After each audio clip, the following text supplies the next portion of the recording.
Today we're going over the monthly banner in Fire Emblem Heroes for March 2026. We have a return of seasonal heroes on these monthly banners, but before that we have a new Emblem hero to discuss. Emblem Lucina doesn't have Falchion, and yet she's still a red unit. This Lucina is a red bow infantry archer, and from the trailer, her stats appear to be 40 HP, 46 attack, 49 speed, 34 defense, and 30 res. Pretty standard offensive stat spread. For old skills, Lucina has regular swap, not any of her enhanced extra action versions. Don't worry though, Lucina will still be moving around. She will be using swap to activate attack and speed favor, and then she has perfect attack and speed for no follow-up. Lucina's weapon is the Royal Exalt Bow. If a rally movement assist is used by or targets Lucina, she grants future witness and dodge statuses to allies within 2 spaces of Lucina and her ally after movement. To no surprise, Lucina will get her extra action after assisting, but now she's got free choice to switch up her assist skill. Now, for other effects, nothing too crazy. Lucina has accelerated specials, gains plus 15 stats in combat, and has low speed and defense to neutralize enemy field boss. She deals 25 true damage per hit and has 15 flat DR. Last, Lucina has the 100% potent follow-up effect. She gets a 10 speed advantage to try and get that extra attack. If you've forgotten, Future Witness grants Kanto 2, plus 5 stats, 7 flat DR, and Scowl when initiating. Extremely good status, and Lucina will spread it to multiple allies. Stack this with favor for a ton of benefits. For her unique 4 cooldown special, Lucina has All for One. This special gets stronger the more allies Lucina has within 3 rows or columns. This simulates the multi-chain attacks of Lucina's engage attack. Now, if she has 3 friends, Lucina will get a 100% speed scaling special on 4 cooldown, which is pretty sweet. On top of damage, Lucina also has her Bonded Shield defensive perks. Lucina will get more unpierceable damage reduction based on allies in that range. If you have 3 allies, you can get up to 60% DR max when initiating. For the enemy phase, if you have 2 allies, you can still get a 40% DR max. Based on the wording, Lucina could potentially get no % DR without any friends, so positioning's pretty important. Now speaking of friends, for allies within 3 rows or columns, if allies initiate, they get 40% unpierceable DR for all attacks during their combat. For certain allies within 3 rows or columns, if the foe initiates, they get 40% DR as well. Now the difference for enemy phase is that this effect works once per turn. It also will target Lucina's support partner first. If she doesn't have one of those on the team, it will just apply to the first ally who gets attacked in that range. So basically, Emblem Lucina is a super dependent on allies for her special damage and her own % DR. For support, Lucina will get 40% unpierceable DR as a drive type aura. This will stack with her dodge regular % DR, and naturally it's going to stack with your team's % DR special effects. Kinda similar idea as Emblem Ike's Ring, but this one can trigger on melee attacks, and it affects all hits. Lucina could be pretty annoying with some tankier friends. Now, for her Emblem Ring effect, Lucina has the standard extra true damage on special triggers based on your cooldown value. The main perk is a weaker version of the Bonded Shield defensive support. For certain allies within 3 spaces, if foe initiates combat, reduces damage from first attacks by 40% during combat. Like Lucina, this works once per enemy phase, it's still unpierceable % DR, and the effect will focus on the support partner if there is one. Unlike Lucina's version, the ring only works within 3 spaces, not 3 rows or columns. It only gives 40% DR on first attacks, not all attacks. Last, it doesn't have any player phase effect. It's definitely a good bit weaker. However, 64% DR if your ally already has their own 40% DR specials is still pretty solid. Now, for her new inheritable C skill, Lucina brings dual support 4. For unit and allies within 3 rows or columns, they get plus 5 attack and speed, 5 true damage, 5 flat DR for first attacks, and last they get full tempo effects. No guard, plus no extra special charging. Dual support is really similar to the recent Flyer Uplift C skills. It's very simple long-range support effects, but I'm not sure who can use it because they didn't actually post the inheritance restrictions on Twitter like they've been doing. Because it involves tempo, I'm afraid this might be an infantry-only skill. However, Instruct works on everyone, so you never really know. Now, if most units can use dual support, then it's just a pretty good all-arounder, at least for those that like speed. Tempo support is always nice to have, especially since everyone is rocking higher cooldown specials now. To summarize, Emblem Lucina is an offensive archer who can get an extra action after assisting.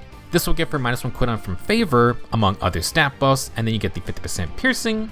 And Lucina will also get Future Witness plus dot statuses. Now, assuming you triggered Favor and Lucina's outspeeds, she can get her 3 full damage hits and trigger all for 1 on the 3rd hit. Dual support's no guard and perfect attack and speed's no follow-up effects will help ensure this. If Lucina has 3 allies in her Crux range, she can get 6% DR when initiating, Future Witness will give her Scowl, and after combat she has Kanto 2 to retreat. For other support perks, Lucina offers 40% unpierceable DR for her team. Unless the descriptions are off, 40% DR for all attacks is pretty darn good. For enemy phasing though, Lucina can only help out 1 time.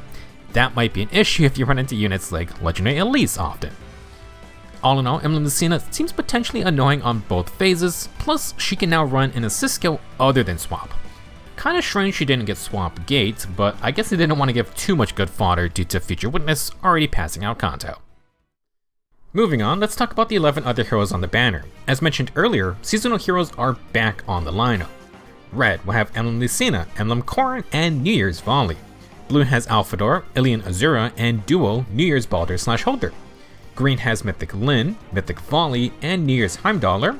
Colorless has Harmonic Alien Hilda and Florina, Harmonic Brave Lyn/Lucina, and just regular old Ignatz. We discussed Lucina enough, but if you want her skills, you can pick up the brand new Dual Support 4 and then 1 of Perfect Attack and Speed or Attack and Speed Favor. Dual Support plus Favor would be a pretty generic support build. Emblem Corrin will offer the annoying Icicle plus Vert Terrain with her ring. Corrin herself is a speedy sword armor focused on saving for magic damage only. She has distant counter and 2 speed rule altering effects, making her tough with a double. One of those will come from the Para B skill, which is pretty decent for a variety of units. For armors, you can get Torrential Boost for stats and the niche Speed and Res Briar Magic Save C skill. Last up, New Year's Vali is a red flying mage who pretty much functions like her mythic form. Vali's special will let her initiate, survive any encounter, and then heal and gain great talent stats. Vali won't KO the enemy in the first round, but she will enact her vengeance with an extra action plus a ton of true damage. Vali can also share Miracle and close/distant counter support for allies. Not a bad combo for Lucina's defensive emblem rank. For fodder, Vali has Attack and Speed Aria for true damage, Speed and Shackle for in-combat debuffing, and the still newish Uplift Imbue, which grants long-range instant healing. Arguably a much rarer effect than Dual Support's Tempo, but Uplift skills are flare only. Onto the blue group, we have Alfador, who is a blue flying mage, Astro Mythic. The old man absorbs all bonuses on the map, and when he uses an assist skill, like his rally, he will pass on all those statuses onto an ally. His C skill then lets him Shadow Smite that ally into battle. For other support effects, Alfador inflicts instant damage, stat debuffs, follow-up denial, and scowl for allies based on the number of statuses he absorbed. He adds more debuffing with Defensive Res Shackle, along with Exposure and Discord. For other skills, Alfador has Ice Wall plus Attack and Res Aria because he can get instant cooldown to trigger that special immediately. Alien Azura is a lance-flying dancer who is the first to have a 2 range dance. Azura also supplies Draconic Hex, Preempt Pulse, and a strong potent follow-up effect for allies. She can give +1 movement to 1 ally as well. For other debuffing sources, Azura has High Res plus Crystalline Water to trigger Defensive Res Discord and Speed and Res Crux Ploy. She's not really a crazy combat unit herself, but Azura does get built-in Desperation to use for her potent effect. Duo Baldr is a fast lance flyer who inflicts Triangle Adept to synergize with her Red Style plus Arch Rival. She can fly in with Heavily Soar's Warping, and then she has a ton of flat tier sources to tank counterattacks. Baldr can also get Brave attacks. For support, this duo can inflict the in-combat panic effect to counter field buffs, 50% piercing, and exposure. If you use the red style or you end turn, Baldr can activate her dual skill to cleanse penalties, grant +6 field buffs with fringe bonus, and cancel affinity to work with the Triangle Adept. Besides Arch Rival and Heavenly Soar, Baldr also has Shadow Shift 4. In the green group, we have Vali again. She has pretty much the same game plan as her New Year's ult, just that this one is a green Dark Mythic if you want those Aether Raid bonuses. Her fodder is almost identical as well. Attack and Speed Aria, Speed and Res Shackle, and this Vali has no Uplift, Attack and Speed. Instead of Imbue's instant healing, this version grants no follow-up. As for Mythic Shadow's Lyn, she's a green Beast Cavalier. She has a bow because this Lyn gives her allies the range attack style.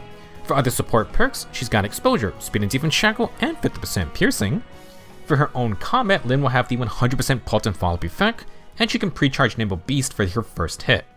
Bestial Agility gives no follow-up to double slower foes, and Dark Beast Force is a feud skill for beast units.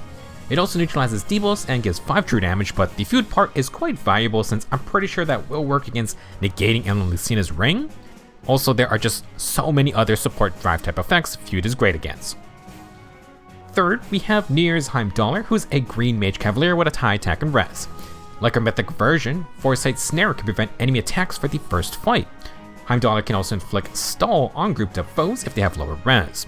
She has a unique scout support effect too that triggers if the foe doesn't have 40 res from the start of battle. For more buffing, Attack and Res Liberate should target the same ally who gets Foresight Snare. Combat-wise, Heimdallr can pre-charge Ice Wall with instant cooldown, and Arya will add bonus true damage. Very similar idea to Alfador. For the Colorless crew, we got an archery club going on. Harmonic Alien, Hilda, and Florina are a flying archer with pretty decent defense. Hilda needs to use an assist skill to inflict debuffs to trick her favor and pass along her unique Coax status. This lets Hilda give one ally 7 true damage and brave attacks. Also, Hilda gets an extra action. Now for more support, their Harmonize skill will inflict Frozen and Sheer Spoils. To try and tank some hits, Hilda has the Archer Oni Waning Shot special. This is their 40% DR for first attacks guaranteed special, and it has a built-in sabotage attack and defense effect. To get into range, Hilda has Strat Assault for team mobility, plus the new Aerospace A skill, which grants Kanto 2 and true damage. Some pretty good and rare skills on this Hilda. We've had them separately, and now Lyn and Lucina team up for their Harmonic Brave ult. This Lyn is a bowcav who can give no follow-up, no guard, and 40% DR support. Lyn has a 3-space range attack style, which also gives her weapon triangle advantage versus armors and cavaliers. This will let Lyn benefit from arch rivals' cooldown perks. For other effects, Lyn's got the 100% pulse and follow-up. Their Harmonize skill grants an extra action to an ally or Lyn herself. For other skills, Execution Breath offers cooldown, anti-healing, and some true damage / flat DR. Attack and Speed Hold Assault will provide team buffs with 50% piercing support. Last up, Ignatz is a high speed and res infantry archer. His Watchful Bow can inflict -5 stats, 10 true damage, and 50% piercing on foes in line with him. Ignatz will also have Slang and Pre-Impulse for cooldown in combat. For fodder, Perfect Attack and Speed is nice for a no follow-up, and Ignatz's high res will activate Speed and Defense Havoc for debuffing plus Kanto. That'll be it for this month's Emblem banner. We could be back on track for a new Emblem hero every 3 months now, but anything could happen.